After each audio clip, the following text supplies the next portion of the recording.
Ноғайдың баласыман. Сіздерге Венгриядан үлкен салам.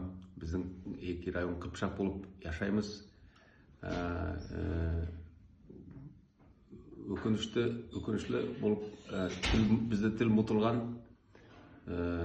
Соның үшін біз ата-бабалардың тілін сағынып, ноғай шөлге келеміз. Ноғай тілін естімеге, ноғайша сөйлемеге. Сол үшін сіз біздің ару тілімізді, ата-бабамыздың қадірлі тілін сақлап жүріңіз. Қашанда ұмытпаңыз. Сіз яштар болашақ келешек біздің яшларда сіздер сол тілді шашырап кеткен дүния ноғайлар үшін сақламаға керек.